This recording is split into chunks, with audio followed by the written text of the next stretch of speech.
بسم الله الرحمن الرحيم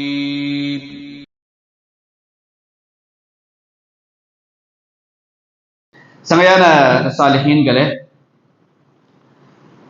மார்க்கம் நமக்கு மிக நேர்த்தியாக ஒவ்வொன்றுக்கும் வழிகாட்டுகிறது. எல்லா நிலையிலும் நாம் எப்படி நடந்து கொள்ள வேண்டும் என்பதை அல்லாஹும் ரசூலும் நமக்கு மிக அழகாக சொல்லிக் கொடுக்கிறார்கள். அந்த அடிப்படையில் நமக்கு மத்தியில் ஒற்றுமை ஏற்பட வேண்டும் என்றால் நாம் என்னவெல்லாம் காரியங்கள் செய்ய வேண்டும் என்றும் அல்லாஹும் ரசூலும் நமக்கு வழிகாட்டுகிறார்கள். வெறும் தலைவர்கள் எல்லாம் சேர்ந்து மேடையில் ஒற்றுமை ஏற்பட வேண்டும் என்று பேசுவதால் சமூகம் ஒன்றுபட்டு விடாது. அல்லது டீ குடிக்கிற பொழுது டீ கடை பெஞ்சில் அமர்ந்து போண்டா சாப்பிடுகிற பொழுது அப்படி சாப்பிடுற அந்த போக்கில் ஒற்றுமையை பற்றி பேசினால் சமூகத்தில் ஒற்றுமை ஏற்படாது. என்று ஒற்றுமையின்மையால், ஒற்றுமை ஏற்படாததால் இஸ்லாமிய சமூகம் எவ்வளவு சிரமத்திற்கு உள்ளாக்கப்பட்டிருக்கிறது. 195 நாடுகளில் 56 நாடுகள் முஸ்லிம் நாடுகள். இங்கு இஸ்லாமிய நாடுகளுக்கு மத்தியிலும் ஒற்றுமை இல்லை. கடந்த கால நிகழ்வுகளை நாம் பார்த்து வருகிறோம். இந்தியாவிலும் நமக்கு மத்தியிலும் முஸ்லிம்களுக்கு மத்தியிலும் ஒற்றுமை இல்லை. ஏங்க இந்திய அளவுக்கு, உலக நாடுகள் அளவுக்கு, ஒரு வீட்டில் ஒரு தாயின் வயிற்றுக்குள் பிறந்த 2 சகோதரருக்கு மத்தியிலும் கூட முஸ்லிம்களுக்கு ஒற்றுமை இல்லை. ஆனால் இருவருமே செய்கிற அமல்களில் எந்த குறைவும் இல்லை. வாய்ப்பு கிடைக்கிற பொழுது உம்ரா செய்கிறோம், ஹஜ்ஜி செய்கிறோம், குர்பானியில் குறைபாடுகள் இல்லை.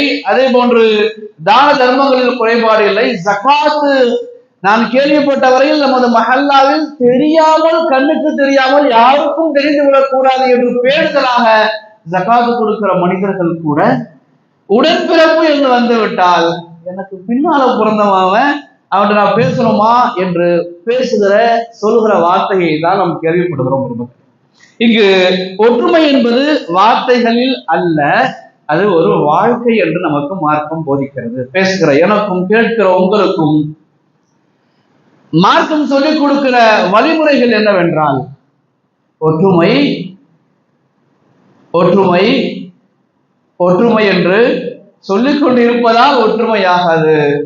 என் உள்ளத்தில் இருக்கிற ஈகோவை கலட்டி வைத்துவிட்டு எனக்கு யாரெல்லாம் இன்னல்கள் செய்தார்களோ அவர்களை மன்னித்தால் மட்டுமே, விட்டுக் கொடுத்தால் ஒற்றுமை ஏற்படும் என்று மார்க்கம் நமக்கு அழகாக போதிக்கிறது. இங்க கடந்த ஆண்டுகள்ல ராஜஸ்தான்ல ஒரு வார்டுல 6 முஸ்லிம் வேட்பாளர்கள் நின்னாங்க. அதுல ஹயாத் கான் ஒருத்தர் நின்னாரு, அவருக்கு 32 ஓட்டு வாங்கினாரு. ரசூல் கான் ஒருத்தர் நின்னாரு, 75 ஓட்டு வாங்கினாரு. முஷர்ரப் அலின்னு ஒருத்தர் நின்னாரு, 184 ஓட்டு வாங்கினாரு. ஒரே வார்டுல 6 முஸ்லிம் கவுன்சிலர் வேட்பாளர்கள். அக்பர் ஹாஜின்னு ஒருத்தர் நின்னாரு, 239 ஓட்டு. மன்ஷி கான் ஒருத்தர் நின்னாரு, 378 ஓட்டு. ஹாஜி அமீன் ஒருத்தர் நின்னாரு, 528 ஓட்டு வாங்கினாரு. மொத்தம் இவங்க எல்லாரும் சேர்ந்து, இந்த 6 பேரும் சேர்ந்து வாங்கின ஓட்டு 1406. இவர்களை எதிர்த்து ஒருவர் நின்றார், தர்மேந்திரான்னு சொல்லி ஒருத்தர் நின்னார். இவர் வாங்கின மொத்த ஓட்டு 589. மிக இலகுவாக வெற்றி பெற்று விட்டார். முஸ்லிம்கள் அடர்த்தியாக வாழ்கிற தாலோடும் தேவபந்து இருக்கிற அந்த பகுதிகளில் கூட முஸ்லிம்களால் வெற்றி பெற முடியவில்லை. ஹைதராபாத்ல இருந்து ஒருத்தர் வேலைமனை கெட்டு போய் தேவபந்த நிற்கிற நிலைதான் நமது இந்தியாவில் இருக்கிறது. எவன் கட்சி ஆரம்பிச்சாலும் அங்க 2 முஸ்லிம்கள் இருக்கிறார்கள், அவனுக்கு சப்போர்ட் பண்ற. இந்த கட்சி நமக்கு என்ன செஞ்சிருச்சு, அந்த கட்சி நமக்கு என்ன செஞ்சிருச்சுன்னு சொல்லி யாருக்கோ சப்போர்ட் பண்ணி எவன் கட்சி ஆரம்பிச்சாலும் அவனுக்கு சப்போர்ட் பண்ணுகிற முஸ்லிம்கள் அதிகமாக வாழ்கிறார்கள். அல்லாஹ் கலாமிலே சொல்லுவான், ஒற்றுமையை பற்றி பேசுகிற பொழுது, துவங்குகிற பொழுது ரொம்ப மிக நேர்த்தியாக பேசுவான். அல்லாஹ்வுக்கும் ரசூலுக்கும் கட்டுப்படுங்கள், வலா தனாஸு, நீங்கள் பிரிந்து விடாதீர்கள். உங்களுக்கு மத்தியில தர்க்கித்துக்காதீங்க, உங்களுக்கு மத்தியில கருத்து வேறுபாடுகள் ஏற்படுகிற அளவுக்கு தர்க்கித்துக் கொள்ளாதீர்கள். தர்க்கித்துக் கொண்டால் அல்லாஹ் சொல்கிறான், அப்படி நீங்க தர்க்கித்துக்கிட்டீங்கன்னா நீங்க பிரிஞ்சிருவீங்க. உங்களுக்கு மத்தியில நல்ல ஒரு இணக்கம் பிழைப்பு ஏற்படாது அப்படின்னு நல்லா சொல்றாங்க. நீங்க நிதானமா இருங்க, பொறுமையா இருங்க. யாரிடம் நிதானம் இருக்கிறதோ, நேர்த்தியாக நிதானமாக யோசிக்கிறார்களோ, நிதானமான மனிதர்களிடத்திலே அல்லாஹ் இருக்கிறான் என்பதாக ரப்பு சொல்லி காட்டுவான். இந்த வசனத்திற்கு விளக்கம் தருகிற முஃபஸ்ஸிர்கள் சொல்வார்கள், அல்லாஹ் வலா தனாஸஉ, நீங்க தர்க்கித்துக்காதீங்க, சண்டை போடாதீங்கன்னு சொல்ல, தர்க்கித்துக்காதீங்கன்னு சொல்றான். அப்படி தர்க்கம் ஏற்பட்டாலே, ஒரு வாதத்தில் ஒரு கருத்தில் உங்களுக்கு மத்தியில தர்க்கம் ஏற்பட்டாலே உள்ளத்தில் இருக்கிற இணக்கம் வேறுபட்டு விடும். நீங்க ஒரு பக்கமும் அவர் ஒரு பக்கமும் போயிடுவாங்க. ஆனா தர்க்கம் கூட வேண்டாம் என்று ரப்பு பேசுகிறார் என்று நமக்கு முஃபஸ்ஸிர்கள் விளக்கம் தருவார்கள். மார்க்கம் நமக்கு ஒற்றுமையை தொழுகையில் போதிக்கிறது. தொழுகையில சஃப்புல நிற்கும் பொழுது நீங்கள் பிரிந்து நிற்க வேணாம், தள்ளி தள்ளி நிற்காதீங்க, சேர்ந்து நில்லுங்கள் மார்க்கம் சொல்லிக் கொடுக்கிறது. நீங்கள் சேர்ந்து நிற்பதால் கிடைக்கிற பலன் முதல்ல உங்களுடைய உள்ளங்கள் ஒன்றுபடும். நம்ம எப்படி நிக்கிறோம்னா பெரும்பாலும் நம்ம கம்ஃபர்டா அப்படி ஹாப்பியா அப்படி கட்டிக்கிறோம். காலும் காலும் சேர்கிறதா பார்ப்பதில்லை, தோளும் தோளும் சேர்கிறதா கவனிப்பதில்லை. நம்முடைய குதிகால்கள் நேராக நேர்த்தியாக ஹாஃபிஸுடைய குதிகாலுக்கு நேராக கடைசி வரை இருக்கிறதா கவனிப்பதில்லை. இது கவனிக்க வேண்டும் என்று மார்க்கம் சொல்கிறது. பெருமானார் ஸல்லல்லாஹு அலைஹி வஸல்லம் அவர்கள் இந்த சமூகத்தை கடைசியாக பார்த்து சந்தோஷப்பட்டது. பெருமானார் திங்கட்கிழமை காலையில் அம்மா ஆயிஷா ரலியல்லாஹு தஆலா அன்ஹா அவருடைய இல்லத்தில் இருந்து திரையை விலக்கி பார்க்கிற பொழுது சித்தீக் நாயகம் ரலியல்லாஹு தஆலா அன்ஹு அவர்களை தொடர்ந்து சஹாபிகள் ஒரே நேர்கோட்டில் சஃபில் ஒன்றிணைந்து இருந்தார்கள். சஃபில் இருப்பது எப்படி இருக்க வேண்டும்? மிக நேர்த்தியான மாணவி சொன்னார்கள், உங்களுடைய காலோடு கால் சேர்ந்து இடைவெளி இல்லாமல் இருக்க வேண்டும், தோளோடு தோல் சேர்ந்து இடைவெளி இல்லாமல் இருக்க வேண்டும். ஒரு முஃமினும் அடுத்த முஃமினுக்கும் தோளும் சேர்ந்து இருக்க வேண்டும், காலும் காலும் சேர்ந்து இருக்க வேண்டும். அப்படி இருந்தால் பெருமானார் ஸல்லல்லாஹு அலைஹி வஸல்லம் சொன்னார்கள், உங்கள் உள்ளங்கள் இணக்கமாகும், ஒற்றுமை ஏற்படும். நீங்க பாட்டுக்கு அப்படி அங்கங்க நின்றுக்காதீங்க. அது இஸ்லாமிய ஷரியாவுடைய வழிகாட்டுதல்கள் அல்ல. நீங்கள் சேர்ந்து நிற்க வேண்டும். சேர்ந்து நின்றால் உங்கள் இதயங்கள் இணைகிறது என்று மாணவி ஸல்லல்லாஹு அலைஹி வஸல்லம் சொன்னார்கள்.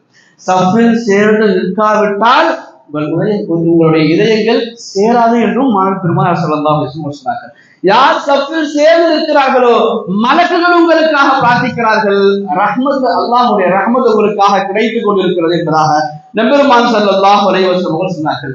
சஃபில் நீங்கள் சேர்ந்து நின்றால் ஷைத்தான் உங்களுடைய உள்ளங்களில் ஊசலாட்டத்தை ஏற்படுத்தாமல் இருப்பான். சஃபில் இடைவேளை இருக்கிற பொழுது ஷைத்தான் மிக இலகுவாக ஒரு முஸல்லிக்கும் அடுத்த முஸல்லிக்கும் இடையில் வந்து உங்கள் உள்ளத்தில் இடையூறு ஏற்படுத்துவான் என்பதாக நபிகள் ஸல்லல்லாஹு அலைஹி வஸல்லம் சொன்னார்கள்.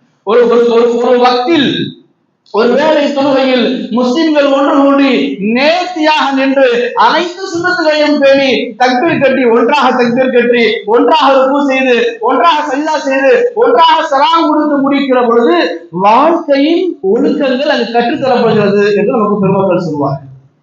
அப்ப தொழுகையில் நிற்கிற அந்த நிற்குதல்கள் கூட நமக்கு ஒற்றுமையை ஏற்படுத்தும் என்று பெருமக்கள் சொல்வார்கள். அதே போல மாணவி ஸல்லல்லாஹு அலைஹி வஸல்லம் அவர்கள்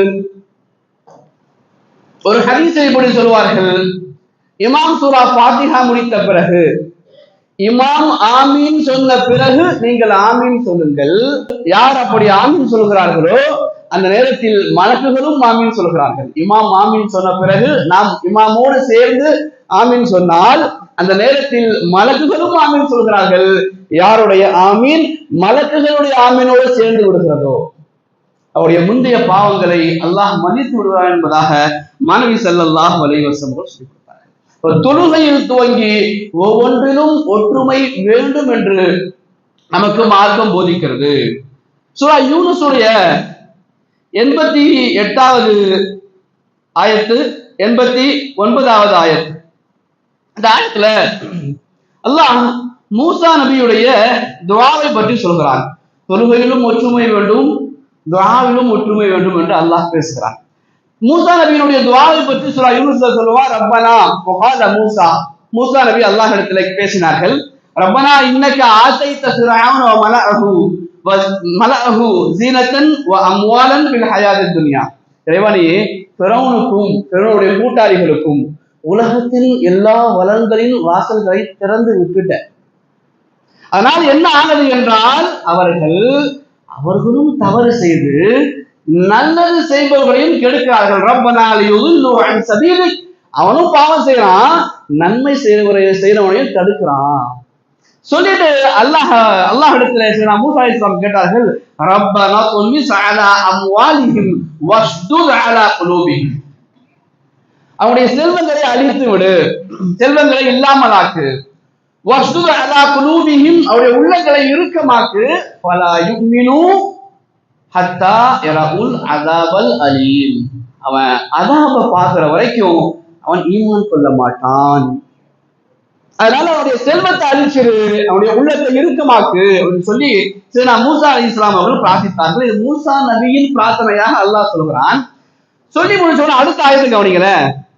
கால கத் உஜீபத் தஅவதுகுமா ஃபஸ்தகீமா வலா தத்தபிஆனி, மூசா நபியின் பிரார்த்தனையாக ரப்பு சூரா யூனுஸினுடைய 88வது ஆயத்தை சொல்லிவிட்டு 89வது ஆயத்திலே சொல்கிறான், கால கத் உஜீபத் தஅவதுகுமா, நீங்கள் ரெண்டு பேருமே உங்கள் இருவரின் துஆவையும் அல்லாஹ் அங்கீகரித்துக் கொண்டான்.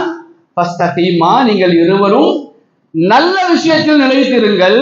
வலா தத்தபிஆனி சபீலல் லதீன லா யஅலமூன், எவன் சொல் பேச்சு கேட்க மாட்டானோ, எவனுக்கு அறிவில்லையோ அவனை நீங்கள் பின்பற்றாதீர்கள் அப்படின்னு சொல்லி அடுத்த ஆயத்துல அல்லாஹ் பேசுறான்.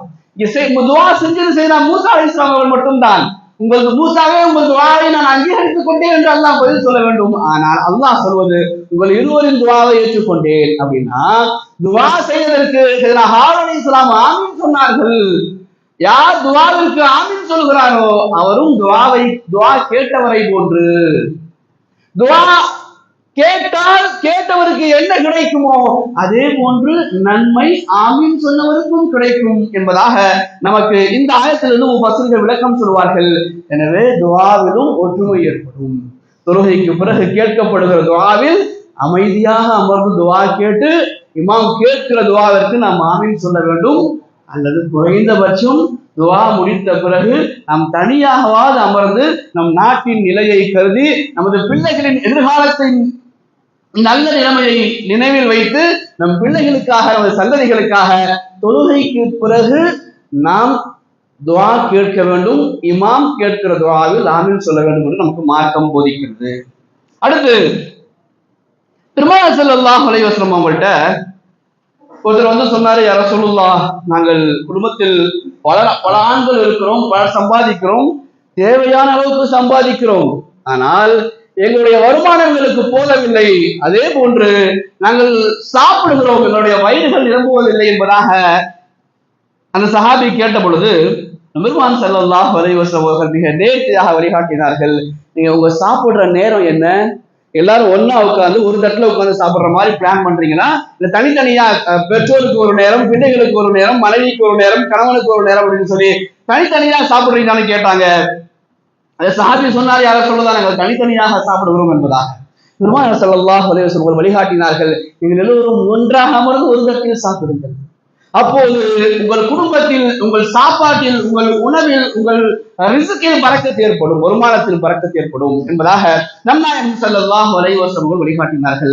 குடும்பத்தில் எல்லோரும் ஒன்றாக அமர்ந்து பேசிக் கொள்வது, எல்லோரும் ஒன்றாக அமர்ந்து சாப்பிடுவது, எல்லோரும் ஒன்றாக அமர்ந்து டீ குடிப்பது, தனித்தனியாக சாப்பிடாமல் தனித்தனி நேரங்களை அமைத்துக் கொள்ளாமல் ஒரு குடும்பத்தில் இருக்கிற எல்லா உறவுகளும் ஒன்று சேர்ந்து ஒன்றாக அமர்ந்து ஒரு வேலைகளை பகிர்ந்து கொள்வதிலே பரக்கத் இருக்கிறது. நம்பெருமான் ஸல்லல்லாஹு அலைஹி வஸல்லம் அவர்கள் சொல்லி காட்டினார். எனவே பெருமக்களே, நமக்கு ஒற்றுமை ஏற்பட வேண்டும் என்றால் தெருக்கு முனைக்கு நின்றுகிட்டு அல்லது ஸ்டேஜுக்கு நின்றுகிட்டு ஒற்றுமையை பற்றி பெருசுவதால் ஏற்படாது. அதே நேரத்தில் நாம் ஒன்றுபட வேண்டும் என்றால் மார்க்கம் சொல்லிக் கொடுத்த வழிமுறைகளை நாம் பேண வேண்டும். ஒற்றுமை இல்லாததால் இந்த சமூகம் நிறைய இழந்திருக்கிறது. பெருமானார் ஸல்லல்லாஹு அலைஹி வஸல்லம் அவர்கள் அழகான ஒரு மோதிரம் போட்டிருப்பார்கள். அதிலே முஹம்மது ரசூலுல்லாஹ் ஸல்லல்லாஹு அலைஹி வஸல்லம் என்று போட்டிருக்கும் வெள்ளி மோதிரம். அந்த மோதிரம் அரசு முத்திரையாக சஹாபிகள் பயன்படுத்தி வந்தார்கள். பெருமானாருக்கு பிறகு சித்திக் நாயகம் பயன்படுத்தினார்கள்.